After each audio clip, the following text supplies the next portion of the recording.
Massacres em escolas no Brasil também acontecem. Esta é uma realidade que não podemos negar.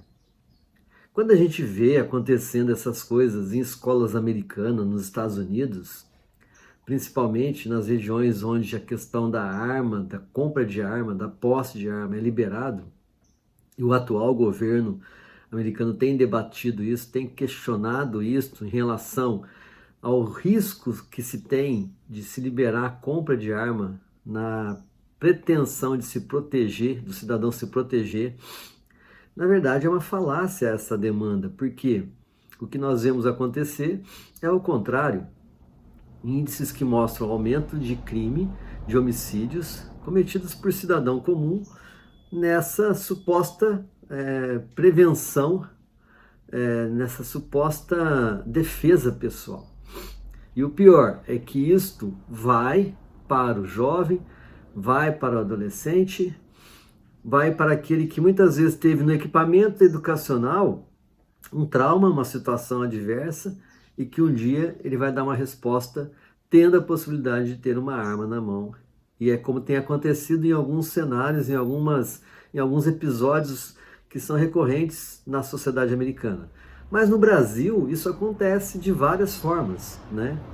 Eu lembro aqui, e eu falo deste vídeo hoje, a partir do episódio lá de 13 de março de 2019, na escola de Suzano, numa cidade de São Paulo, do estado de São Paulo, que assustou muito, né? Toda aquela trama que foi feita pelos jovens para entrar dentro da escola e atirar contra alunos.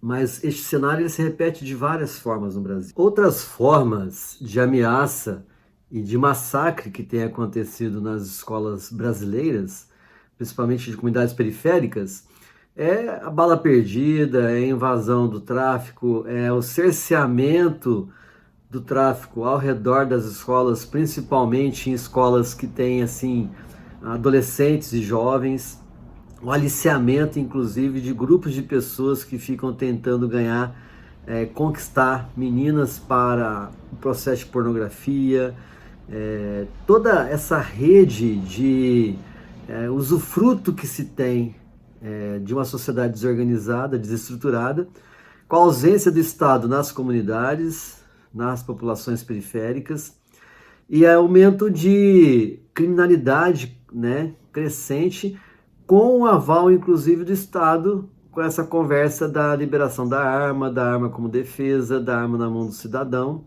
como se isso fosse trazer algum benefício para o bem-estar e segurança pública.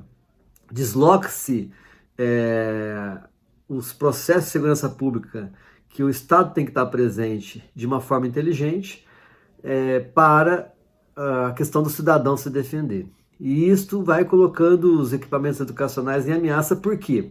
Porque a escola, a gente que trabalha com a psicologia educacional, entende que a escola é uma referência muito forte numa comunidade, num bairro, numa sociedade.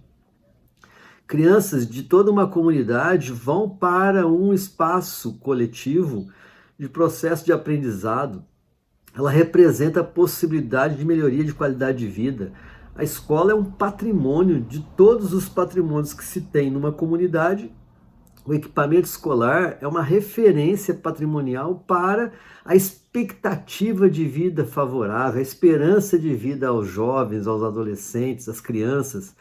O conhecimento é o lugar do conhecimento. Então, nesse sentido, quando a sociedade está desorganizada, desestruturada, a escola passa a ser alvo de tudo. Tudo desemboca na escola.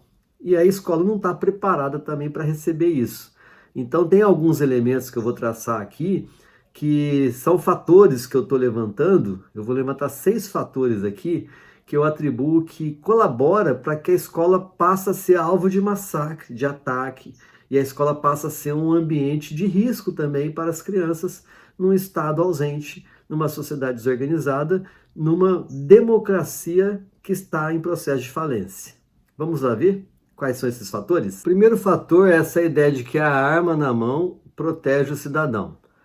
A arma na mão de quem é preparado para atuar com ela, que são a polícia, que é os equipamentos de segurança pública, e não para ser usada de forma sem estratégia, usada com inteligência. Do jeito que está sendo usada no Brasil hoje, é invasão das comunidades e massacre também por parte daquele que tem que proteger, que é o equipamento da polícia, que é para ser em favor do cidadão, fica contra o cidadão. O outro item que eu coloco como fator, das escolas estarem isoladas no contexto da comunidade. Professores vêm de outros bairros, não se interagem com os alunos no seu próprio bairro, na própria escola. O professor ele vem de fora e vai embora rápido daquele setor, ele só vem para dar aula e vai embora. A escola muitas vezes não está com uma gestão de integração entre família e escola-família. A família está ausente deste processo, né? Este segundo item, que é a escola isolada do processo da interatividade, sendo que ela tinha que ter mecanismos de inclusão de todos ali ao redor da comunidade. O terceiro fator que eu atribuo é exatamente essa ausência também dos pais e das famílias de entender que aquele equipamento educacional pertence a eles. Mesmo que eles não tenham filho lá dentro da escola, a escola é uma referência para eles. E quantas vezes a gente vê, poucos são os projetos que a escola abre as portas, ou administrações públicas que abrem as portas para a comunidade em final de semana, para que as famílias possam também fazer atividades na escola, ocupando aquele patrimônio que está ali obsoleto, às vezes nas férias, nos finais de semana e assim por diante. Não existe, então, essa integração real escola-família, família-escola. O quarto item é a falta de assistentes sociais, profissionais voltados da assistência social, que fossem especializados nesse contexto educacional para fazer visitação às famílias. O educador externo, aquele que vai fazer contato com as famílias que se identifica que tem mais risco social, risco alimentar, com as famílias que têm jovens que têm assim um índice de agressividade que precisa ser trabalhado. E aí falta esse profissional. Já existe uma lei no Congresso aprovada para se ter assistente social nos equipamentos educacionais, mas ainda não foi sancionada.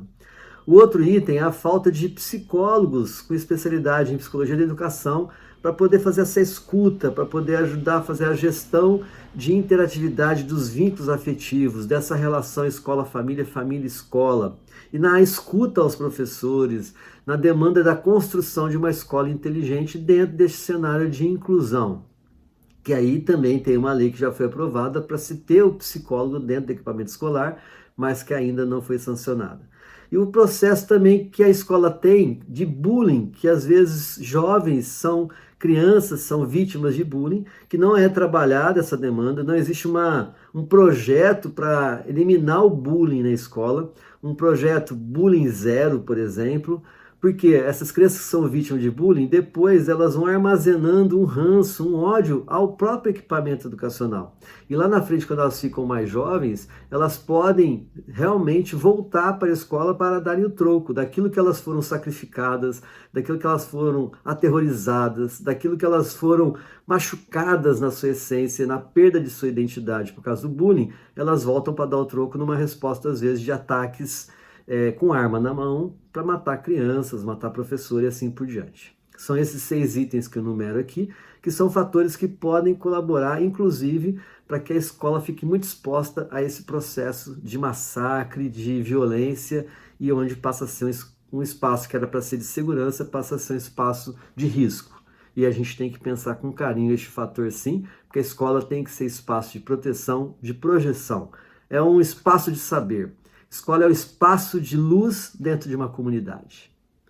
Um abraço. Vai lá no texto que eu faço referência ao massacre lá do caso de Suzano, mas para continuarmos a pensar sobre essas estratégias. E vamos conversando.